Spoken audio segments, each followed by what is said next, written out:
আজকাল মানুষজন বড় বড় প্রমিস করে, কিন্তু প্রমিস করতে তো আর কষ্ট লাগে না। আর কে মনে রাখে আজকালকার প্রমিস?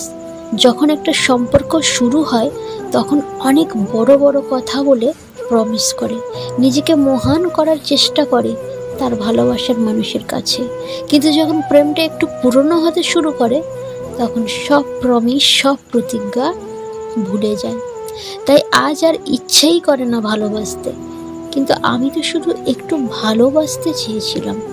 ভালোবাসার পরিবর্তে ভালোবাসা চাওয়াটা কি অপরাধ? তাহলে আমি বলবো, যদি সে আপনাকে সত্যিকারের ভালোবাসে, সে আপনাকে কখনোই ছাড়বে না। আপনি চান বা না চান, সে আপনাকে ভালোবাসা দেবে।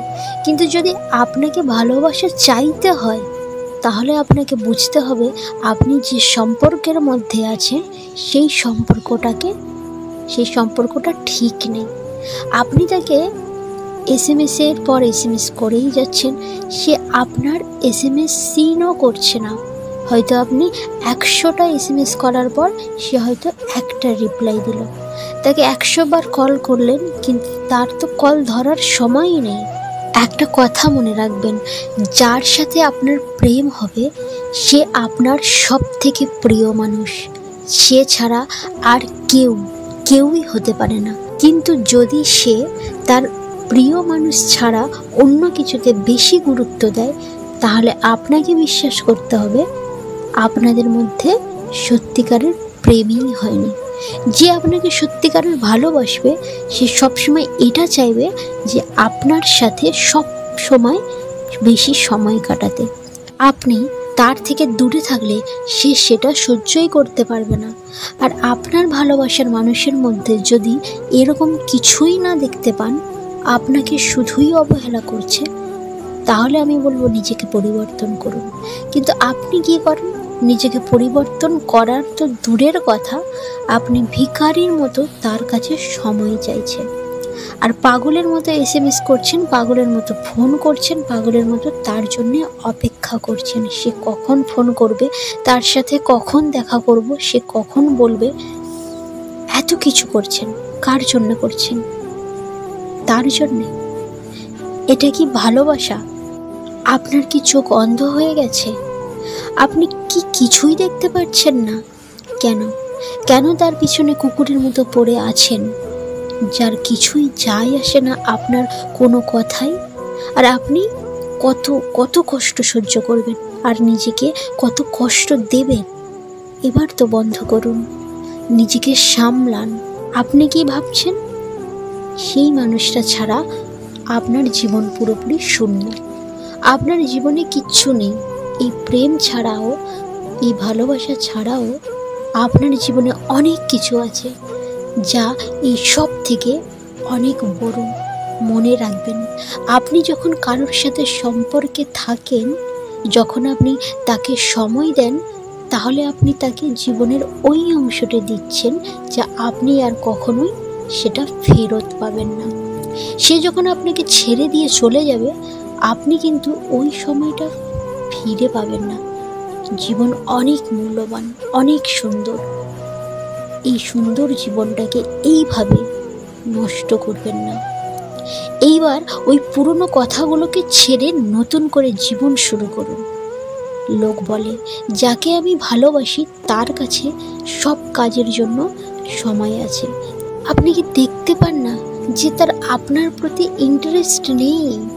হয়তো আপনি তার জন্য একটা বোঝা ছাড়া কিছুই নয়।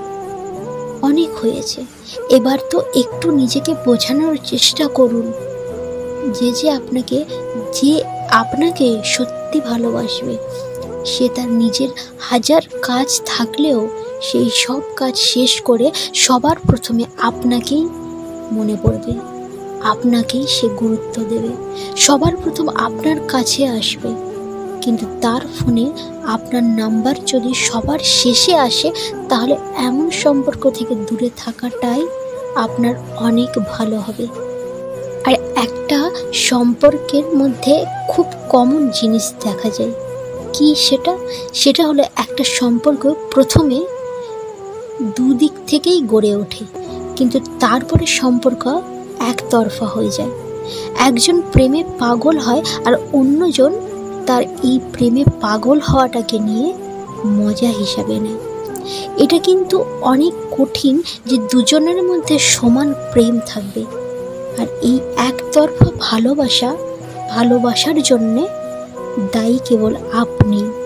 কারণ আপনি তাকে এত গুরুত্ব দিয়েছেন, এত ভালোবেসেছেন যে আপনার সামনের মানুষটা আপনার মূল্যটাই ভুলে গেছে। আর সে ভাবে আমি বাসি আর নাই বাসি, আমি তো ভালোবাসা পাবই। কিন্তু অনেকবার আমরা এত বেশি ভালোবাসা দেখাই যে সামনের জনের মনে ভালোবাসা থাকুক বা নাই থাকুক, তাকে বাধ্য হয়ে হ্যাঁ বলতে হয়।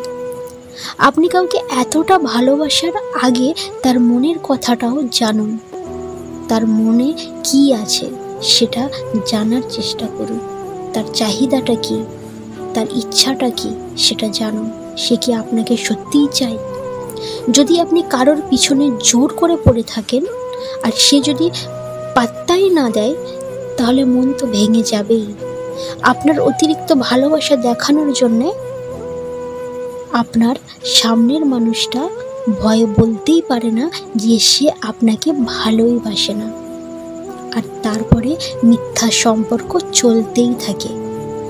আর এই মিথ্যা সম্পর্কের জন্যে নিজেদের মধ্যে সব সময় ঝগড়া হয়।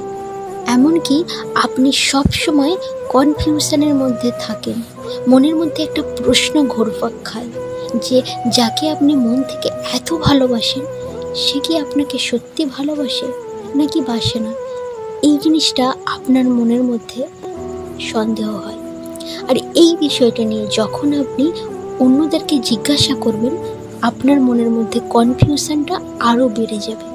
যদি আপনার মনের মধ্যে এটা বারবার মনে হয় যে ভালোবাসে নাকি ভালোবাসে না, তাহলে আপনাকে এটা বিশ্বাস করতেই হবে যে সেখানে কোনো ভালোবাসা নেই। যদি সত্যিই ভালোবাসা হতো তাহলে এই কনফিউশন আপনার মধ্যে কখনোই আসতো না। বেরিয়ে আসুন, নিজেকে এই সম্পর্ক থেকে মুক্ত করুন। নিজের জীবনকে বিষাক্ত করবেন না, সন্দেহের জায়গা দেবেন না।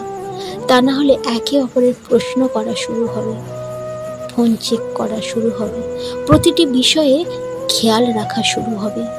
আপনাকে যদি এই রকম করতে হচ্ছে বা হয়, তাহলে আপনাকে বুঝতে হবে যে কি হচ্ছে। এরপরেও কি নিজেকে এরকমভাবে ধোঁকা দেবেন? আর চেষ্টা করবেন যে ভালোবাসা আছে না নেই, সে আমাকে ভালোবাসে কি না ভালোবাসে না। তো এরকম যদি আপনার সাথে হচ্ছে, তাহলে আমি বলবো আপনি যত তাড়াতাড়ি পারেন এই সম্পর্কটা থেকে বেরিয়ে আসুন। আপনার তাতে মঙ্গল হবে।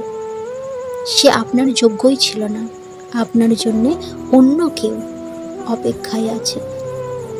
দেখবেন আপনার জীবন, আপনার ফিউচার লাইফ অনেক অনেক ভালো হবে।